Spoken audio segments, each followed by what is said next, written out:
विचार चल रहा है। न निरोधो न चोत्पत्तिर्न बद्धो न च साधक न मोक्षोर न वही मुक्त इत्येषा परमार्थता। श्लोकार्थ हो गया था। विचार आरंभ करते हैं। कथम उत्पत्ति प्रलय और अभाव इत्युच्यते। उत्पत्ति और प्रलय का अभाव है, आपने किस प्रकार कह दिया। इस पर जवाब देते हैं, द्वैतस्य सत्वात्, द्वैत का मिथ्यात्व होने से तदंतपाद उत्पत्ति और प्रलय आदि भी नहीं रह गया। कहते वैसा पता चला द्वैत नहीं है, क्योंकि वृदारण्यक का प्रश्न में लिखा यत्र ही द्वैतम यो भवति तत्र भयम भवति। वृदारण्यक 2:4-14।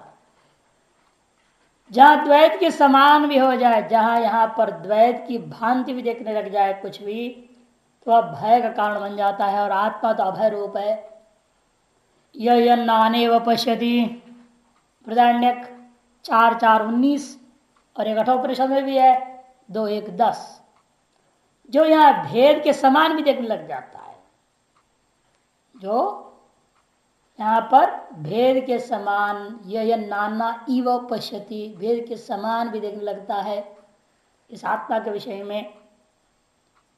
निश्चित रूप में सा मृत्यु मृत्यु, वो मृत्यु से मृत्यु को प्राप्त कर जाएगा, घोर अविद्या में पड़ा रहेगा। आत्मैव इदं सर्वम, छांदोग्य 7:25-2। यह सब कुछ आत्मा ही है।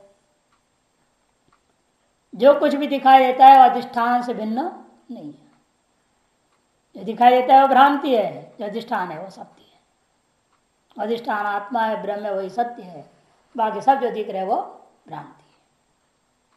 ब्रह्मैव इदं सर्वम, नारायण उपनिषद 7वां मंत्र है। यह सब ब्रह्म ही है। एकमेव द्वितीय, छांदोग्य 6:1। एक ही अद्वितीय ब्रह्म है। इदम सर्वम यदेयम आत्मा 2:4-6 और 4:5-7 वृदारण्यक। इदम सर्वम, वह जो कुछ है सब आत्मा ही है। यद अयम आत्मा, इदम सर्वम यद, यह जो कुछ है वो क्या है, अयम आत्मा, यह आत्मा ही है।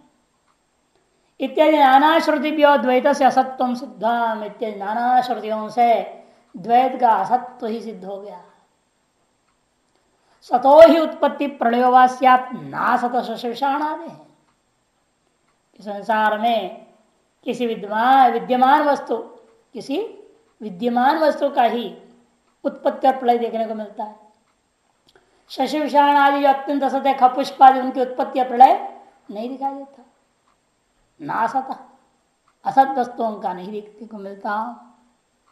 सतसर विद्यमान से, यानी कि परमार्थ सत्य कोई सत्य ऐसा ले लेना। सत माने विद्यमान, विद्यमान वस्तु की उत्पत्ति का विचार होता है और उसके नाश संबंधी प्रलय का विचार होता है। अविद्यमान वस्तु का नाश या उत्पत्ति या कोई चीज का विचार नहीं होता, जैसे कि शिशु विषाण आदियों का। तो प्रश्न उठता है, फिर क्या द्वैत में उत्पन्न होता है? द्वैत उत्पन्न होता है क्या, और अद्वैत का प्रलय होता है?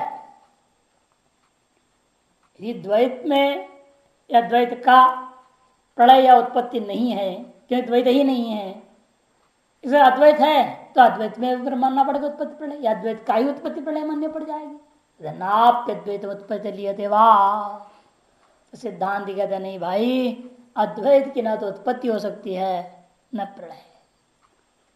फिर ये जो दिख रहा उत्पत्ति प्रलय कहाँ है? सब आपके अध्यास में, माया में। आध्यासिक उत्पत्ति प्रलय आदि दर्शन हो रहा है। अद्वयंच उत्पत्ति प्रलय वच्चेति विप्रतिषिद्धम, क्योंकि परस्पर विरोधी बात हो जाएगी। एक तरफ करे अद्वैत है, दूसरी तरफ करे उत्पत्ति प्रलय भी होता है, ऐसे कैसे हो सकता है? यदि विप्रतिषिद्धम से यस्तु पुनर्द्वैत संव्यवहार स रज्जु सर्वबद्ध आत्मनि प्राणादि लक्षण कल्पित इत्युक्तम। व्यावहारिक द्वैत को स्वीकार करते हुए जो मानते हैं लोग, उनके लिए भी जवाब देते हैं वास्तव में वह उत्पत्ति प्रलय भी नहीं मानी जा सकती। कोई व्यावहारिक नाम की चीज ही नहीं है।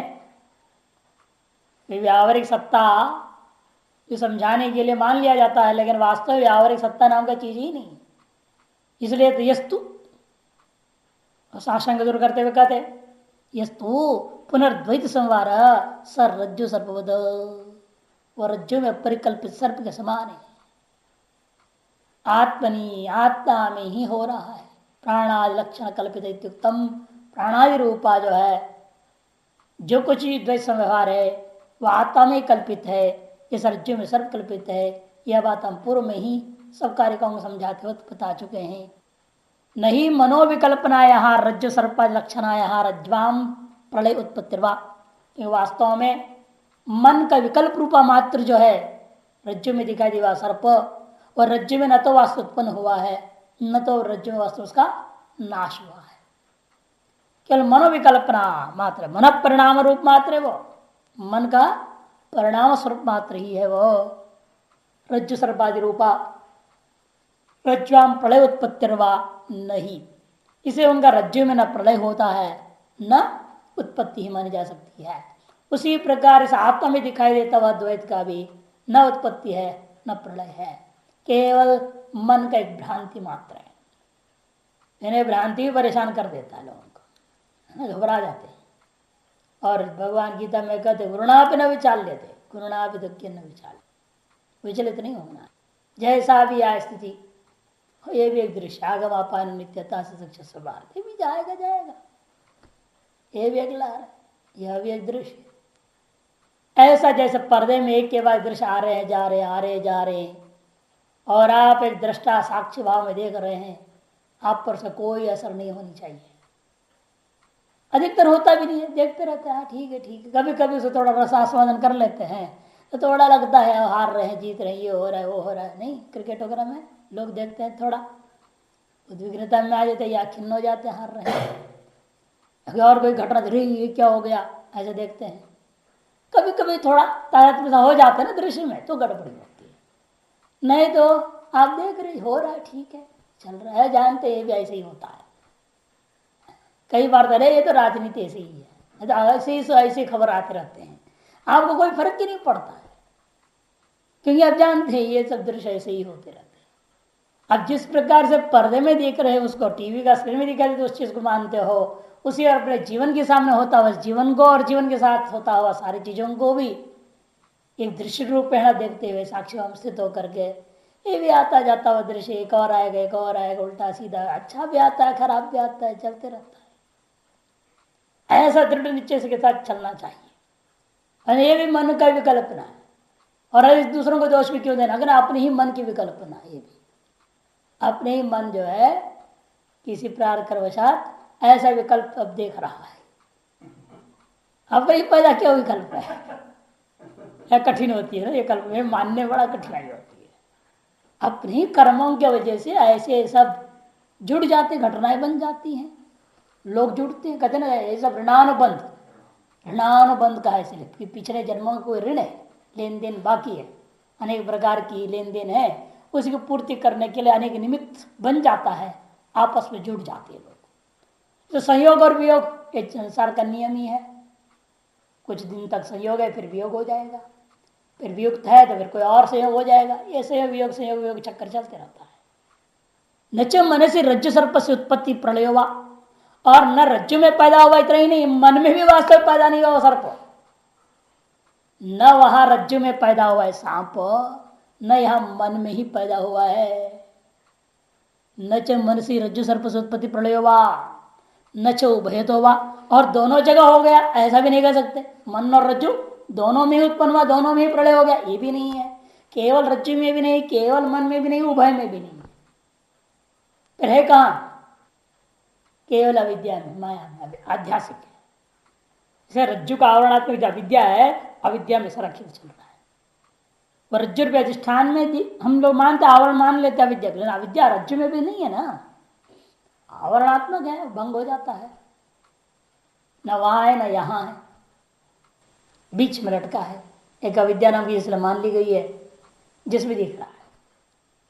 तथा मानसत्व विशेषाद्वैत, इसी प्रकार से यह द्वैत जो है मानसत्व माने मानस वृत्तित्व अविशेषात, जैसा रज्जु के सर्प संबंधी मानस वृत्ति है उसी प्रकार से द्वैत संबंधी मानस वृत्ति समान होने के नाते यह द्वैत भी रज्जु सर्प के समान मिथ्या ही है। न ये मन में है न आत्मा में है, न आत्मा में भी नहीं है, मन में भी नहीं है। मन और आत्मा के बीच में एक आवरण जैसा, पर्दा जैसा जो अविद्या है, माया है, उसी में केवल झूठा दिखाई दे रहा है और वास्तव में मन ही नहीं है ना। अजातवाद में पहुंचते हैं, ये तो हो गया सृष्टि दृष्टिवाद नहीं है, दृष्टि सृष्टिवाद जैसे प्रातिभाषिक सत्ता है। तो मन को दिखता है बस, एक अधिष्ठान है, इधर मन है। ये जैसा दृष्टि डाला, जैसा संकल्प किया, जैसी विकल्पना किया, वैसे दिखाई दे दिया। ये दृष्टि सृष्टिवाद गलत हो गया। और अजातवाद में आते हैं तो न मन है, न वह रज्जु में है, न कोई चीज। वो भी बात उठाएगा आगे, पूर्व पक्ष भी शुरू होगा शास्त्रार्थ। नहीं नियते मन से सुषुप्तेवा द्वैतम गृह्यते, कि संसार में देख गया समाधि के निरुद्ध जो नियत में संयत जो मन है, उस मन में समाधि अवस्था का मन में, समाधि अवस्था का मन में और सुषुप्ति काल में भी द्वैत ग्रहण नहीं होता, नहीं गृह्यते। अतो मनोविकल्पना मात्र द्वैतमिति सिद्धम, इसे एक मानस वृत्ति विशेष मात्र द्वैत है, यह बात सिद्ध हो गया। तस्मा सुक्तम द्वैतस्य सत्वात् निरोध्य वह परमार्थता इति, इसलिए बिल्कुल सही कहा गया है कि द्वैत का जो असत्व है, असत होने से निरोध आदि का जो अभाव है, यही पारमार्थिक स्वरूप है आत्मा का, ब्रह्म का। यह जो कहा गया वो सुष्टोक्तम। यदि एवं पूर्व पक्षी कहता है, यदि एवं द्वैताभावे शास्त्र व्यापारो नाद्वैते विरोधात, फिर यह मानना पड़ेगा भाई सकल शास्त्र का व्यापार द्वैताभाव में ही है, द्वैताभाव की सिद्धि में। पूरे शास्त्र कहीं अद्वैत सिद्ध हो ही नहीं रहा है। इसका किसी भी शास्त्र से अद्वैत सिद्ध ही नहीं होता है, क्योंकि आपने जितने भी शास्त्र थे, एक में भी ले लिया, सारे ब्रह्मविदम आत्मविदम सब चीज ले लिए हैं, ये सारे शास्त्रों से क्या सिद्ध हुआ था? द्वैत का भाव सिद्ध हुआ। अर्थात सकल शास्त्रों का व्यवहार केवल द्वैताभाव सिद्धि में ही क्षीण हो गया। तो अद्वैत कौन सिद्ध करेगा? ना अद्वैत, अद्वैत में, अद्वैत सिद्धि में शास्त्र व्यवहार होगा ही नहीं, क्योंकि विरोधात कर दिया। विरोधात द्वैताभाव का प्रतिपादनात्मक प्रयोजन वाला ही है शास्त्र व्यापार। तो समस्त शास्त्र व्यापार का प्रयोजन क्या है? द्वैताभाव का प्रतिपादन मात्र करना। अद्वैत का प्रतिपादन में इसका कोई प्रयोजन नहीं है, कोई इसके शास्त्र व्यापार का कोई प्रयोजन नहीं मानते हैं कि भावाभाव परस्पर विरोध हो जाता है, क्योंकि अद्वैत और शास्त्र व्यवहार परस्पर विरुद्ध है। कि शास्त्र व्यवहार में द्वैत की अपेक्षा है, वक्ता है, आचार्य है, शिष्य सुनने वाला, शास्त्र है, शास्ता शिष्य शास्त्र रूपी त्रिपुटी है। यहाँ त्रिपुटी तो द्वैत है, अद्वैत और द्वैत का परस्पर विरोध है। शास्त्र व्यवहार ही द्वैतात्मक है और उसने अपना द्वैत को ही नष्ट कर डाला। द्वैत के अभाव स्थिति में लग गया शास्त्र, अद्वैत कौन सिद्ध कर सकता है? भावाभाव प्रबोधन असंभवात, भाव का भी प्रबोधन कर दे, अभाव का भी प्रबोधन कर दे, दोनों बोध करावे शास्त्र, ऐसा नहीं हो सकता। या तो शास्त्र द्वैत को कथन करेगा या द्वैत के अभाव अद्वैत को कथन करेगा। यदि आप कहते द्वैताभाव को कथन कर रहा है, माने फिर वो अद्वैत कथन नहीं कर सकता। क्यों? अद्वैत क्या है? भाव है। अद्वैत क्या है? भाव है। और द्वैताभाव अभाव रूपा है। इसे द्वैताभाव का कथन कर रहा है शास्त्र, माने किसी अन्य भाव का कथन कर नहीं सकता, क्योंकि एक वाक्य का एक ही ना अर्थ होगा। या तो वाक्य किसी भाव पदार्थ का कथन करेगा या किसी अभाव पदार्थ का। जैसे घटो अस्ति, तो भाव का ही कथन करेगा, और घटो नास्ति या भाव का ही कथन करेगा। ये तो है नहीं कि घटो नास्ति दोनों बात कर दे, भाव और अभाव दोनों को बोध करा देता है, या घटो अस्ति भाव और अभाव दोनों को बोध करा देगा, ऐसे नहीं हो सकता। इसी प्रकार शास्त्र वाक्य भी है, एक में द्वितीय हो, चाहे हम ब्रह्मास्मि हो, चाहे कोई भी वाक्य है, ये भी क्या करेंगे? या तो ये द्वैताभाव को सिद्ध करते हैं या तो अद्वैत रूपी भाव की सिद्धि करेंगे।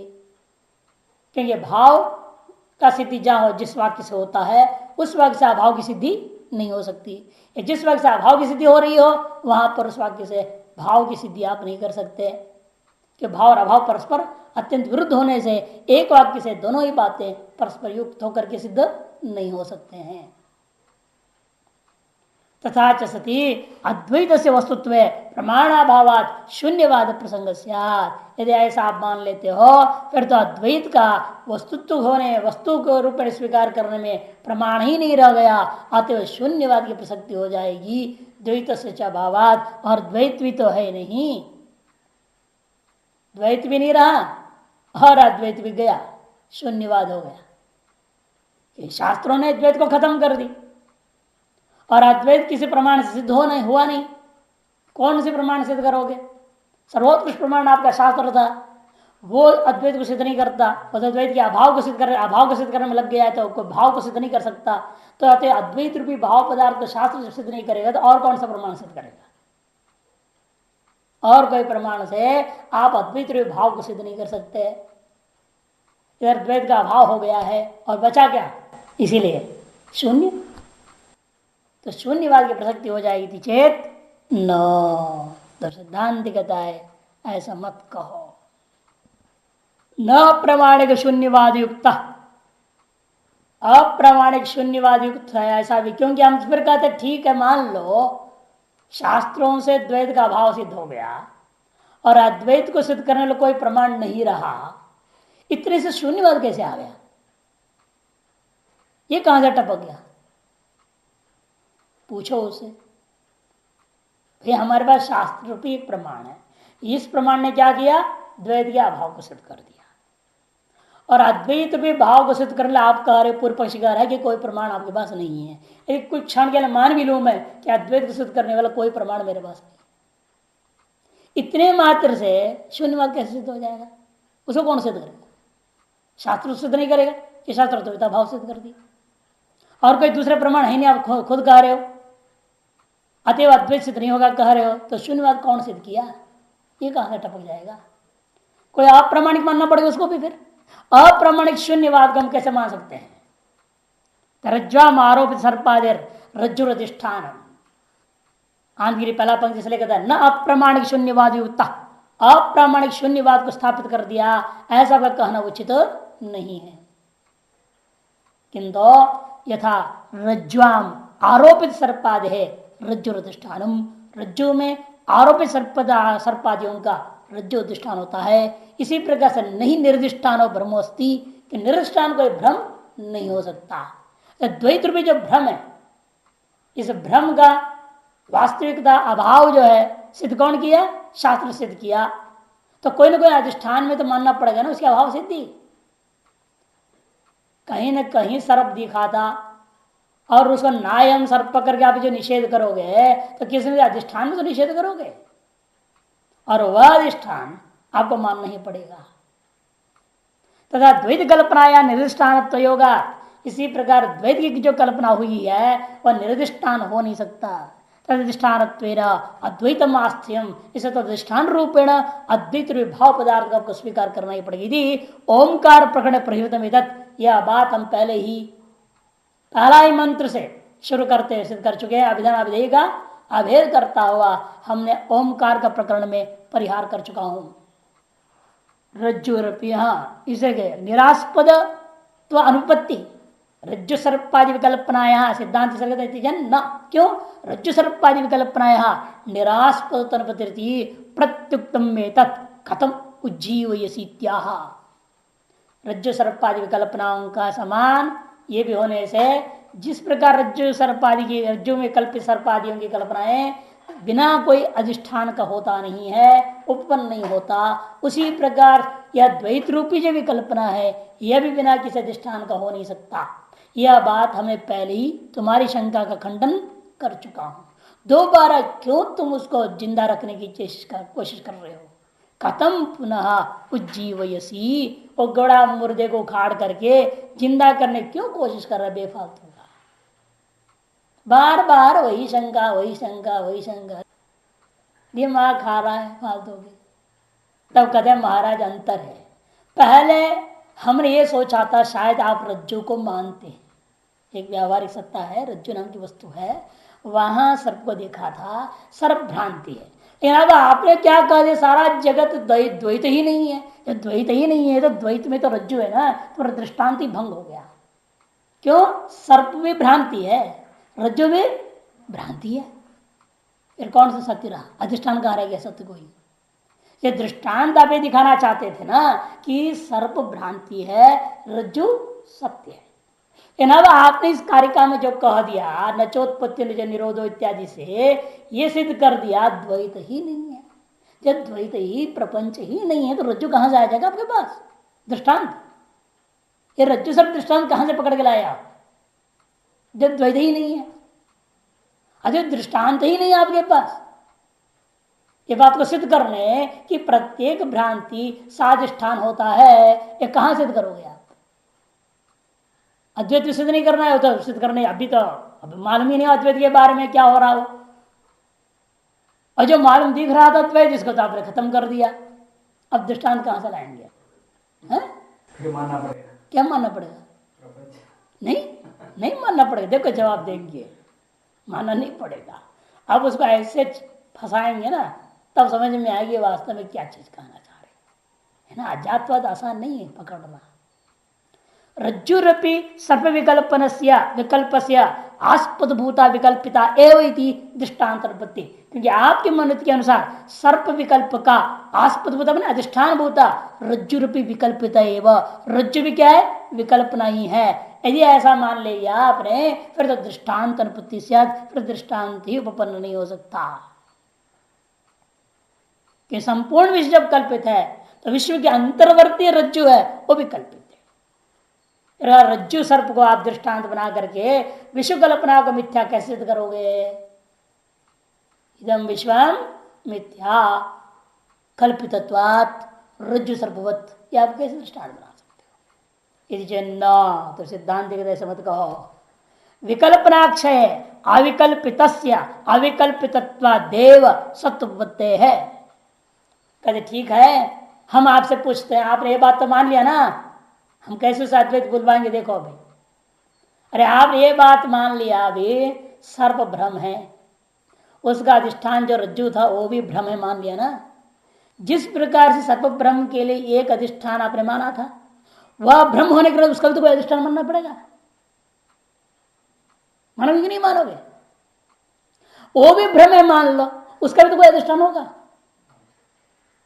ऐसे करते करते करते ये धारा जब चली विकल्पनाओं का, वो भी विकल्पना है, वो भी विकल्पना है, वो भी विकल्पना है, सभी विकल्पनाओं को जानने वाला आप तो हो ना। आप क्या करें? आप भी विकल्पना है क्या? ये भी विकल्पना है, इसका अधिष्ठान ये भी विकल्पना है, उसका भी अधिष्ठान ये भी विकल्पना है, उसका भी अधिष्ठान वो भी विकल्पना है। ऐसे कहने वाला कौन है? आप ही तो अद्वैत हो, सकल कल्पनाओं का साक्षी, सकल कल्पनाओं का अधिष्ठान आप है। आप विकल्पना नहीं है, आप अविकल्पित है। वही करे विकल्पनाक्षय। यदि विकल्पना की धारा भी मान ली जाए, कहीं ना कहीं जब उसको क्षय मानना पड़ेगा ना, अंत माननी पड़ेगी। विकल्पना का कहीं ना कहीं अंत मानना ही पड़ेगा। उस अंत जहां आप अंत मान रहे हो वह अविकल्पित अनारोपित स्वरूप अविकल्पित सत्य, अविकल्पित होने के नाते उसके सत्व आपको माननी ही पड़ेगी।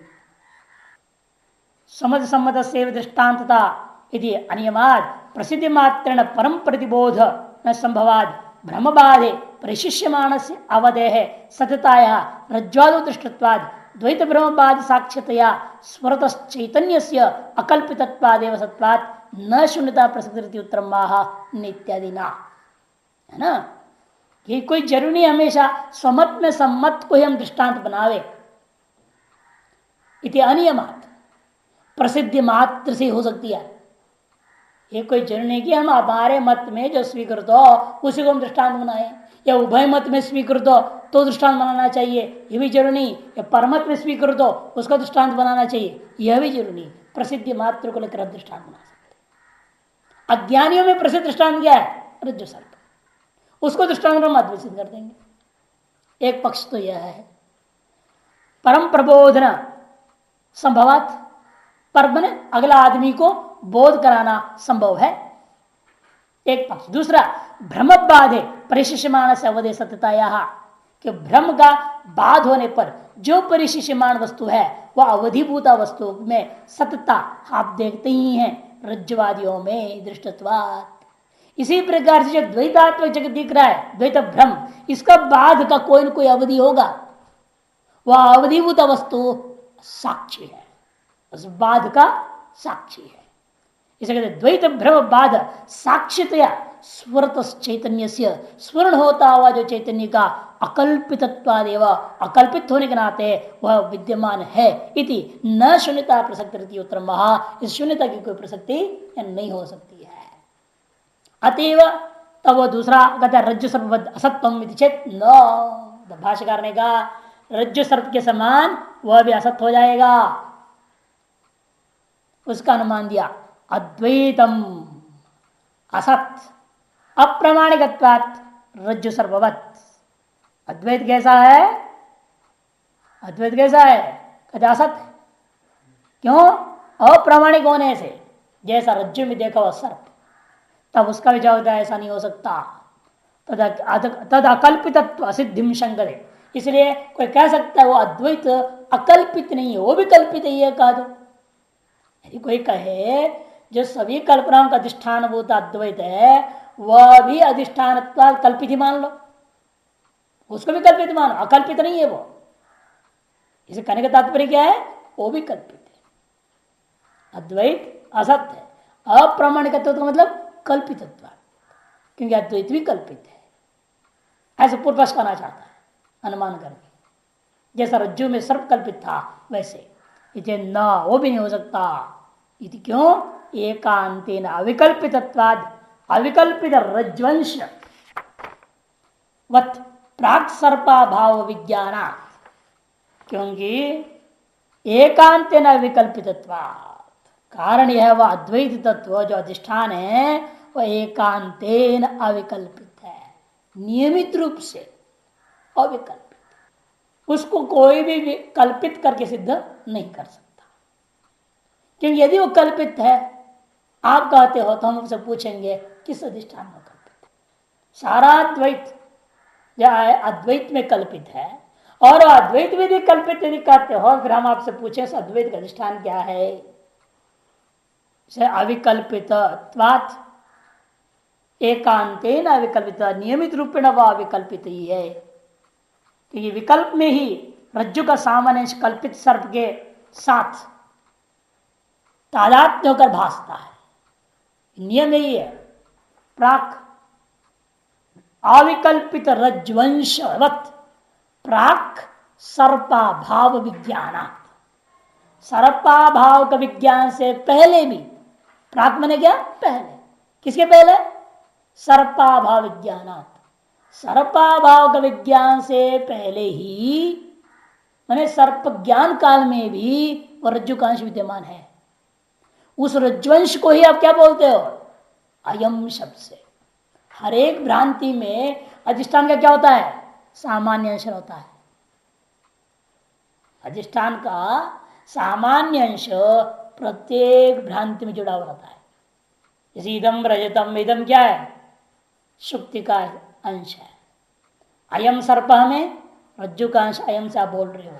लिंग व्यत्यास होता है वस्तु के आधार पर, जो भ्रांति का विषय है। कहीं आप बोलोगे इदम, बोलोगे यम बोलोगे। माने अधिष्ठान का अंश ब्रह्म काल में भी है, ब्रह्म काल में भी अधिष्ठान का अंश, सामान्य अंश प्रतीत हो रहा है। ये मत कहो इसीलिए ब्रह्म काल में अधिष्ठान नहीं रहता है, नहीं, ब्रह्म काल में भी अधिष्ठान भाषित हो रहा है।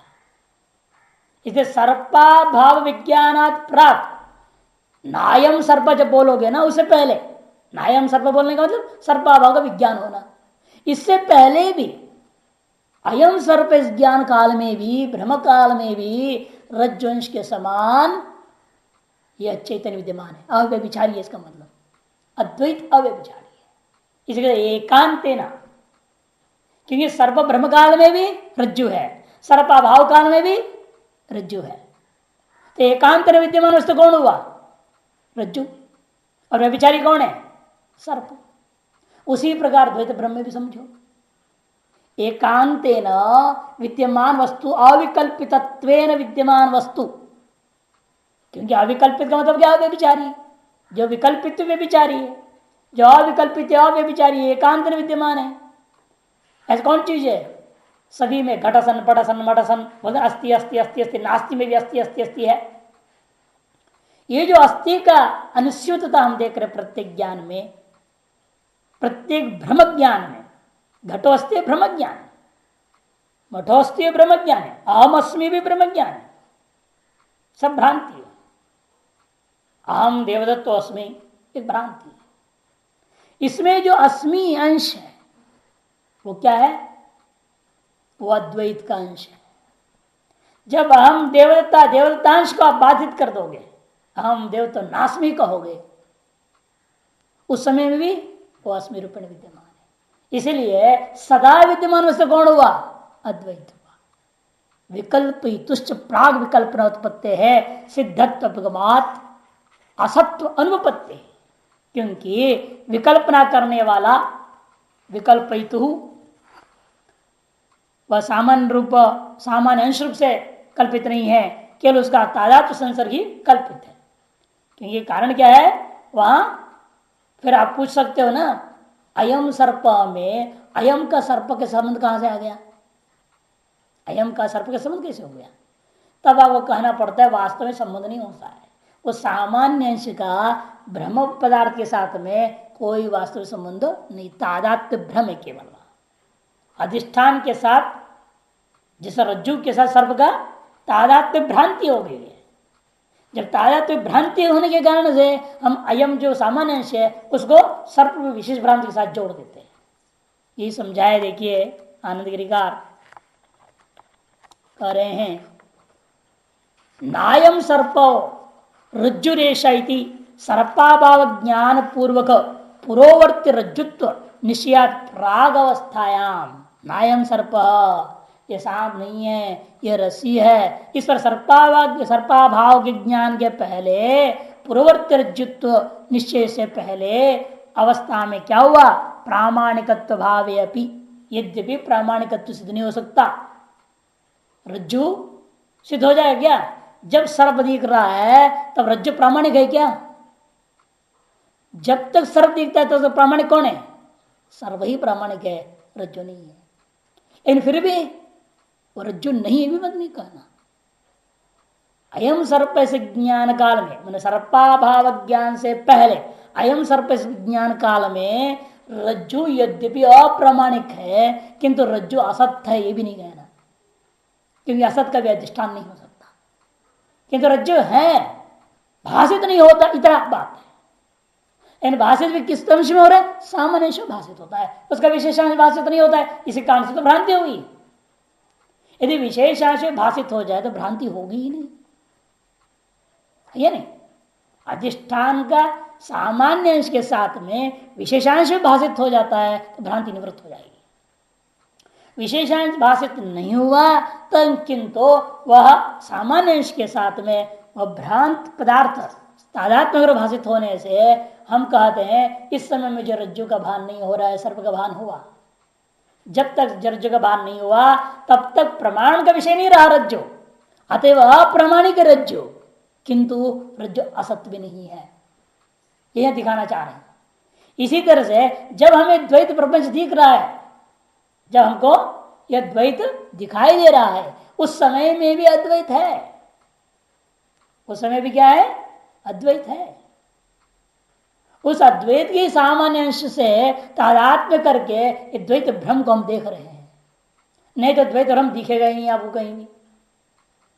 इसलिए इनका कहना है प्रामाणिकत्व भावे भी सन एव अज्ञातो रज्ज्वंशो अभ्युगम्यते, विद्यमान होते हुए ही वह अज्ञात होकर रज्ज्वंश हमें स्वीकार करना पड़ेगा। तथा सदैव प्रामाणिकत्व भावेपि सन्नेव आत्मा भविष्यति, सदैव प्रामाणिकत्व न रहने पर भी वह सत्य होते हुए विद्यमान होते हुए आत्मा सदा रहता है, यह आपको मानना ही पड़ेगा। इसको समझाते विकल्प तुष्ट प्राक, विकल्पना उत्पत्ति है सिद्धत कि विकल्पना की उत्पत्ति से पहले विकल्पना उत्पत्ति प्राक, विकल्पनाओं की उत्पत्ति से पहले विकल्प के अधिष्ठान होता आत्मा को असत करके आप कभी नहीं कर सकते। उसकी सिद्धत्व अभिगमात, उसकी सिद्धत्व स्वीकार करना ही होगा। कथम पुनः स्वरूपे व्यापार अभाव शास्त्र से द्वैत विज्ञान निवर्तकत्व, तब आया पूर्व पक्षी, यदि ऐसा है कथम पुनः स्वरूपे व्यापार अभाव शास्त्र से, शास्त्र का अपना आत्म स्वरूप में कोई व्यापार नहीं हो सकता, तो द्वैत विज्ञान निवर्तकत्व कथम, फिर तो द्वैत विज्ञान का निवर्तकत्व शास्त्र में कैसे हो सकता है? कि पूर्व पक्ष का मानना है ज्ञानाधिकरण आत्मा, द्वैत विज्ञान कहाँ है? उसे कहना है आत्मा में है। पूर्व पक्ष कहना चाह रहा है यहां कि भाई द्वैत विज्ञान कहाँ है? आत्मा में मान रहा है। आपने भी कहा सर्व कहाँ है? सर्वभ्रांति रज्जु में। यद्यपि समझा चुके हैं सर्व रज्जु में भी नहीं है, मन में भी नहीं है, रज्जु मन उभय में भी है, नहीं है, किंतु केवल आध्यात्मिक भ्रांति है, माया में, विद्या में।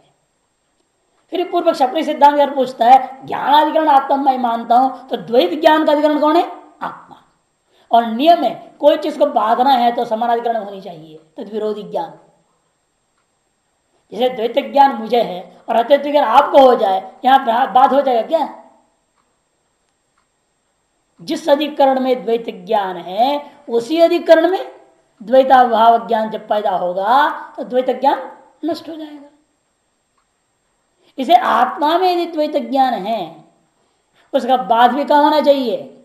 आत्मा में ही होना चाहिए। आत्मा में कैसे बात करोगे उसको कि शास्त्र व्यापार आत्मा में नहीं? आपने कहा जब शास्त्र का व्यवहार आत्मा में नहीं होता तो आत्मा विद्यमान द्वैत ज्ञान को शास्त्र कैसे नष्ट करेगा? अतः शास्त्र से आत्मा में विद्यमान द्वैत ज्ञान का नष्ट न होने से कभी अद्वैत अनुभूति हो ही नहीं सकती। इससे नैष दोष, तो सिद्धांत ऐसे मत कहो। आंधी देख लो इस पंक्ति की, आत्मनो द्वैत भ्रमाधिष्ठान संभावितत्वात् बाद साक्षित्वेन परिशिष्टत्वात् पूर्वं भ्रमोत्पत्ति है स्वतः सिद्धत्वाच्च प्रमाण अविषयत्वेपि नास्ति शून्यता इत्युक्तम। आपने यह बात कहा है, देखिए अभी तक जो कहा सब संग्रह कर दिया उन्होंने। आत्मा द्वैत भ्रम का अधिष्ठान, यह आपने निश्चय कर दिया। और बाद का साक्षित्वेन परिशेषतः बचता कौन है? आत्मा। परिशिष्टत्वात् पूर्व ब्रह्मोत्पत्ति स्वतः सिद्धत्वाच्च, और ब्रह्मोत्पत्ति से पहले से ही वह स्वतः सिद्ध होने के नाते भले ही प्रमाण का विषय नहीं है, प्रमाण अविषय भी हमारे इंद्रियों के प्रमाण का विषय नहीं होता है ब्रह्म काल में, फिर भी नास्त शून्यता, शून्यवाद खड़ा नहीं होता। यह बात आपने कह दिया। इदानीम अब क्या कहना चाह रहे हम? प्रमिते धर्मिणी प्रतिषेध दर्शनात् आत्मनो अप्रमितत्वे तत्र द्वैताभाव प्रमापकम शास्त्रम अयुक्तम इति शंकते।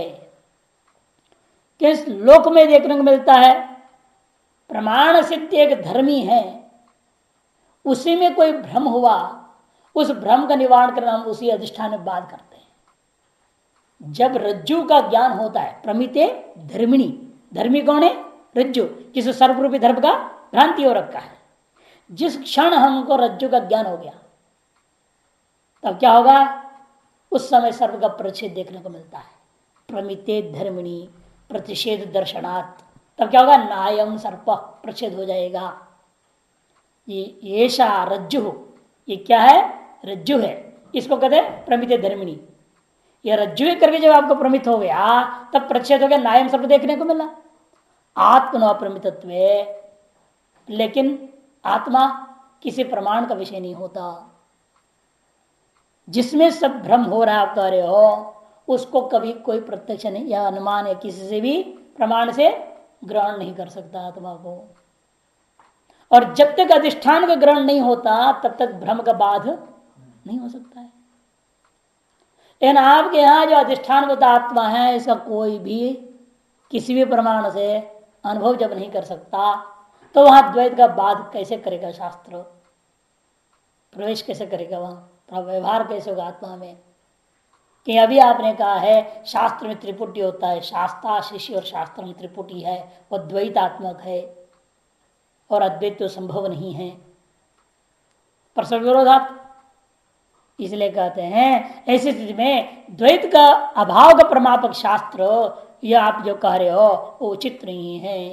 ये नैष दोष रज्ज्वाम सर्पाधिपत आत्मनि द्वैत से विद्या अध्यस्तत्वात्, कहते वास्तव में आत्मा में द्वैत नहीं है।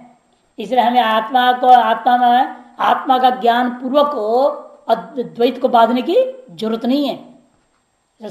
रज्जु ज्ञान पूर्वक सर्प को बांधना जरूरी है, क्योंकि सर्प हमने रज्जु में देखा।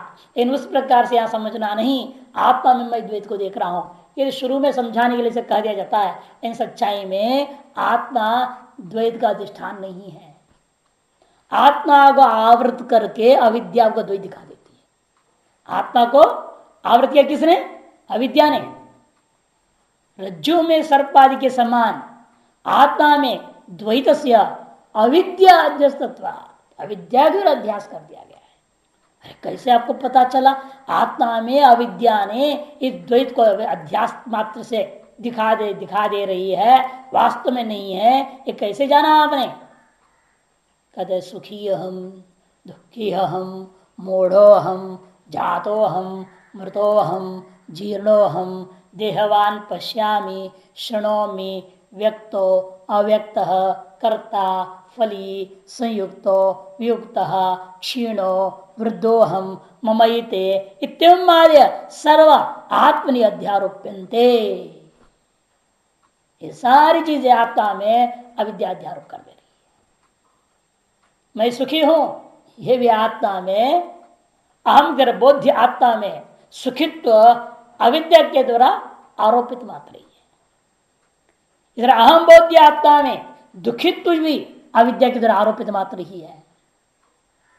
सुखित्व दुखित्व मूढ़त्व प्रतिपन्ने धर्म प्रतिषेधात् प्रमिते प्रतिषेध से विशेषण वैकल्यादेव अनुपगमाद आत्म सर्वकल्पनासु अधिष्ठान आकारेण स्फुरणांगीकरणात् तस्मिन् प्रतिपन्ने द्वैत प्रतिषेध संभवति परिहरति।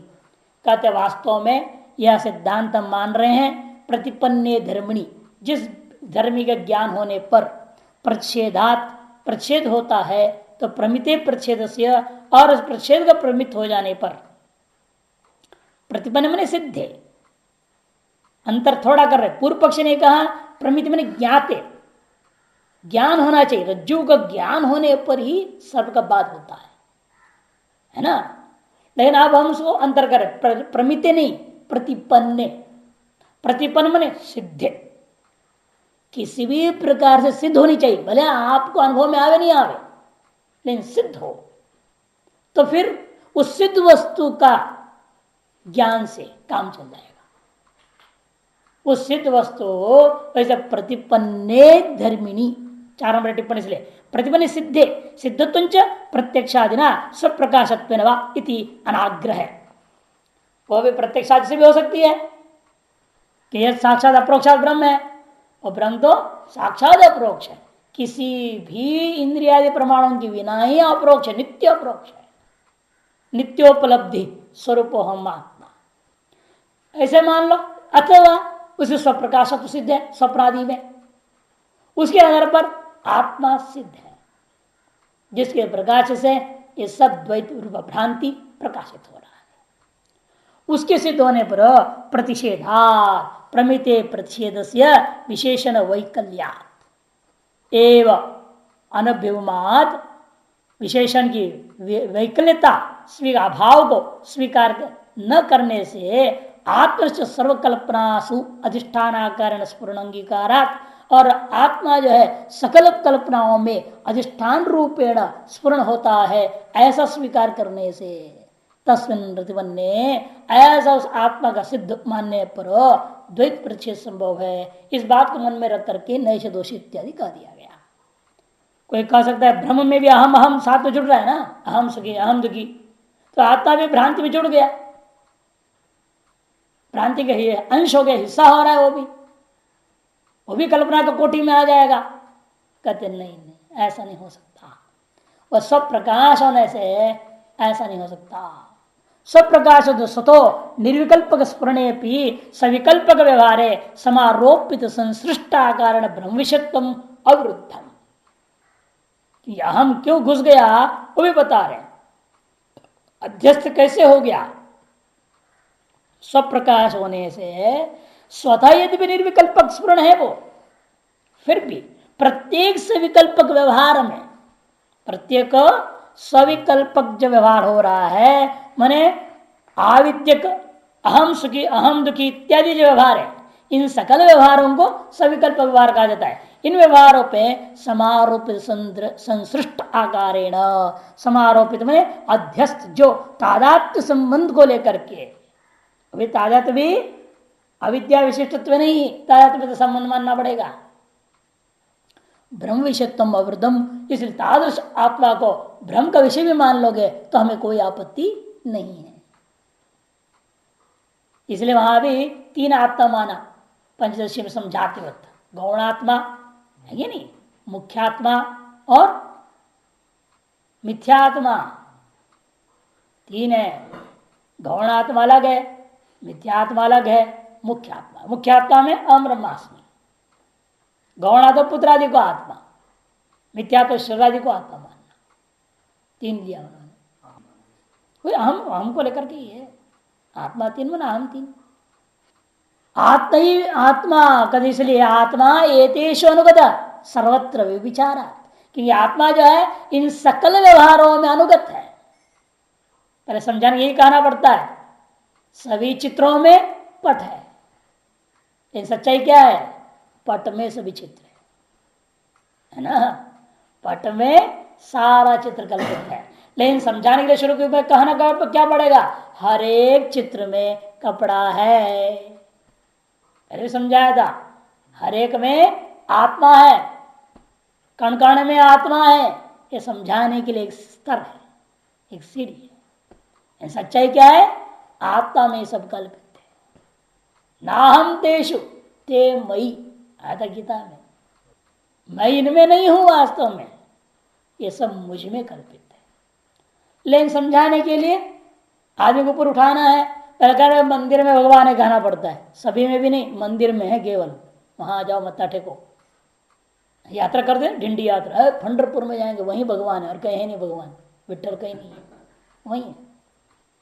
क्या करें, मूड बुद्धि वालों को करना पड़ता है। हाँ, भागो भागो, दौड़ो, तपस्या करो, बद्रीनाथ जाओ, केदारनाथ जाओ, चढ़ो 16 किलोमीटर, तपस्या करो। तीर्थ यात्रा अधमा अधमा कहा ना, इसीलिए तो जो स्थिति है ना, वो जैसा आदमी की स्थिति पर डिपेंड है, साधना साधक के ऊपर कह दिया जाता है कि सभी में आत्मा है। इस सकल भ्रांतियों में आत्मा है, समस्त द्वैत रूप भ्रांति में आत्मा ही करे। आत्मा एतेषु, एतेषु मने भ्रांतिषु, इन सभी भ्रांतियों में सर्वत्र अव्यभिचाराद अनुगत है।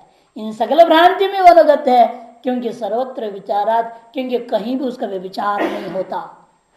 सभी चित्रों में कपड़ा है, क्योंकि कपड़े का व्यभिचार कहीं नहीं होता। चित्र का व्यभिचार है, राजा यहां बैठ रहा है और उधर नहीं है, राजा नहीं है उधर बगल में, उधर तो मंत्री बैठा हुआ दिख रहा है, इधर कोई प्रजा बैठा हुआ दिख रहा है। एक लंबा चौड़ा कपड़े विद्यमान चित्रों में, चित्रों का परस्पर व्यभिचार है, किंतु कहीं कपड़े का व्यभिचार नहीं मिलेगा।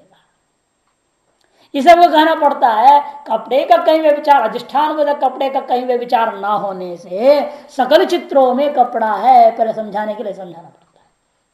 फिर कहीं जिसलिए सकल चित्रों में कपड़ा है, अर्थात यह सिद्ध हो गया कपड़े में ही सकल चित्र है, कपड़े में ही सकल चित्र कल्पित है। उसी ओर ले जाने की बात कही जा रही है। आत्मा सभी द्वैत रूपी कल्पना में अनुस्यूत है, कि सर्वत्र व्यभिचारी होने से, जिसलिए वो सर्वत्र विचारी है, इसलिए हम मानना पड़ जाएगा अब कि आत्मा और भी सर्वत्र व्यभिचारी में ही सकल कल्पना है, सकल द्वैत रूप भ्रांति विद्यमान है। जैसे का आध्यात्मिक संबंध अविद्या ने कर दिया है, जिसकी वजह से आप बोले तो हम सुखी, नहीं तो आपको कहना चाहिए था मनो मन सुखी, मन सुखी है, मन दुखी है, मैं तो साक्षी हूं, अलग हूं। अहम उसे जुड़ना नहीं चाहिए था। अहम साक्षित्वेन पश्यामी, किम पश्यामी, मन सुखी थी, ऐसा बोलना चाहिए था, ना हम सुखी बोल दिया। यह ऐतिहासिक संबंध को लेकर यथा सर्पधारादि भेदेशु रज्जु, जैसे सर्प धारा आदि सगल भेदों में रज्जु व्याप्त है। सर्प में, धारा में, भूछिद्र में, दंड में, जो भी आप देखोगे उस रज्जु में, वास्तव में सकल भ्रांतियों में रज्जु व्याप्त है। यथा यदा चैवं विशेष स्वरूप प्रत्यस्य सिद्धत्वात् न कर्तव्यत्वं शास्त्रेण। इसीलिए जब इस पर जो विशेष का स्वरूप है, विशेष स्वरूप प्रत्यय, विशेष कौन है? अहम, सुखी अहम में सुख क्या था? विशेषण है ना, सुख विशेषण है। तद्वान अहम, वो अहम विशेष है। उस विशेष के स्वरूप का ज्ञान पहले से स्वतः सिद्ध सर्वत्र अव्यभिचारादेव स्वप्रकाशत्वादेव। उसी के प्रकाश प्रकाश तमेव भांतम अनुभाति सर्वम तस्य भाषा सर्वमिदं विभाति। यमेव भांतम अनुभाति सर्वम तस्य भाषा सर्वमिदं विभाति। इसे जो विशेष स्वरूप का प्रत्येक सिद्ध होने के कारण से न कर्तव्यत्वम शास्त्रेण, उस अद्वैत को, आत्मा को सिद्ध करने के लिए शास्त्र के अंदर कुछ भी वास्तव में कर्तव्य ही नहीं है। और नियम है, वैसे भी शास्त्र कभी कारक नहीं होता है, शास्त्र केवल ज्ञापक होता है। इसे अकृत कर्तृच शास्त्र कृतानुकारित्व अप्रमाणम स्यात्। अकृत कर्तृ में अज्ञात ज्ञापकम, देखो नीचे दिया, अज्ञात का ज्ञापन करना ही केवल काम है शास्त्र का। कृत अनुकारित्व अप्रमाणम, और सिद्ध का यदि अनुवाद कर दे तो अप्रामाणिक मानी जाती है। सिद्ध का अनुवाद, जैसे दृष्टांत किया सिद्ध का अनुवाद में, ऐसा भी वेद मंत्र है जो सिद्ध वस्तु, लोक सिद्ध वस्तु का अनुवाद किया। जैसे अग्निर्हिमस्य भेषजम, अग्नि क्या है? ठंडी का सबसे बढ़िया दवाई है। ये कहने की जरूरत है क्या? वेद कहेगा तब होगा क्या? वेदों ने कहा है इसीलिए अग्नि ठंडी की दवाई है, ऐसा नहीं है। जो वेदों को पढ़ा नहीं और गंवार भी जानता है अग्नि जो है ठंडी की दवाई है। कौन नहीं जानता इस दुनिया में? इसे लोक सिद्ध का अनुवाद जब किया जाता है उसको हम प्रमाण नहीं मानते। फिर ऐसा अप्रामाणिक वाक्य क्यों आया वेद में? कहते वो अर्थवाद है, तब हम उसको कहते हैं अर्थवाद है। अर्थवाद से तीन प्रकार का मानना, गुणानुवाद, अनुवाद रूपी अर्थवाद और भूतार्थवाद। ये अनुवाद रूपी अर्थवादों में आ गया। इसलिए श्रुति लोक सिद्ध वस्तुओं को भी अनुवाद करती है ताकि किसी अन्य की स्तुति करने के लिए या निंदा करने के लिए, दो में एक होगा। और को भी किसी स्तुति या निंदा की जाएगी जो विधेयी है या निषेध है ना। विधेय का स्तुति और विधेय का स्तुति करने के लिए लोक सिद्ध का अनुवाद किया जाता है, या निषेध का निंदा करने के लिए भी लोक सिद्ध का अनुवाद किया जाता है। लोक में सुप्रसिद्ध का अनुवाद इसी दृष्टिकोण से किया जाता है। यह तो अविद्यारोपित सुखित्वादि विशेष प्रतिबंधादेव आत्मस्वरूपेण अनवस्थानम स्वरूप अवस्थान च श्रेय। इसलिए जिसलिए अविद्या से अध्यारोपित सुखित्वादि विशेषों का प्रतिबंध से उसको प्रतिबंधित बाधित करने पर ही आत्मा का स्वरूपेण अवस्थान कथन किया। स्वरूपेण आत्मना प्रतिबंधादेव, आत्मा का प्रतिबंध हो गया है। अविद्या से अध्यारोपित सुखित्वादि विशेष ज्ञानों से आत्मा का स्वरूप क्या हो गया? प्रतिबंधित हो गया।